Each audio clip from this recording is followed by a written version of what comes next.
Right, talking about vaccination, Masaya, the palace has approved a fourth priority group for vaccination. Could you tell us more about this? Who are included? That's right, Charles. They issued this morning the final list of those who will be included in the A4, but it's too many to enumerate. So I will just read briefly to you who are included in the priority group A4. This includes the commuter transport, land, air, and sea, including logistics, public and private wet and dry market vendors, frontline workers in groceries, supermarkets, delivery services, workers in manufacturing, for food, beverage, medical and pharmaceutical products, frontliners in food retail. Also included in the A4 priority group are the religious leaders.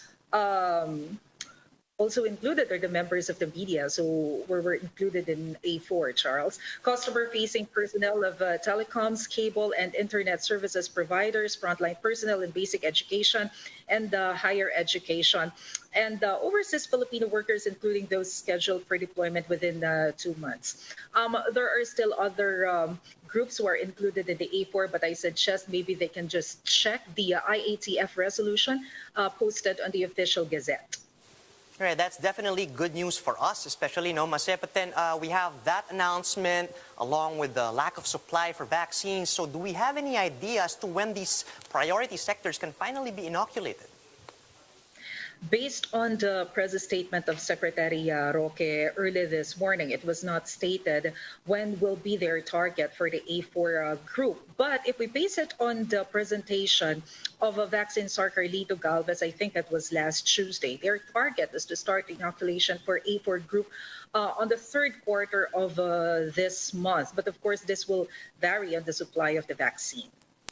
Right, we've also been reporting about the government eyeing local manufacture of vaccines. Could you give us more details on this? Do we have any new updates?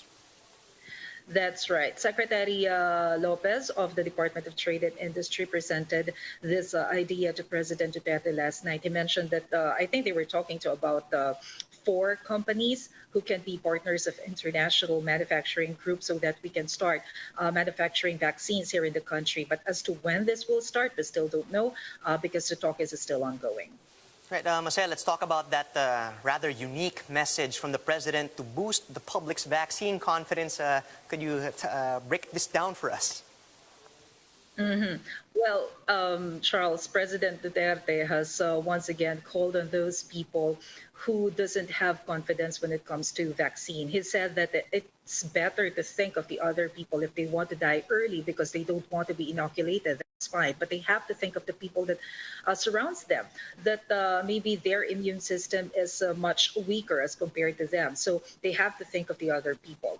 But as for the president, once again, he already said that he is ready to waive his spot for the inoculation, considering that number one is already a senior citizen, so he feels that there's no much, there's nothing much that he can contribute to the country. So it would be better to give his spot to other who has a stronger immune system and who can cope with the virus.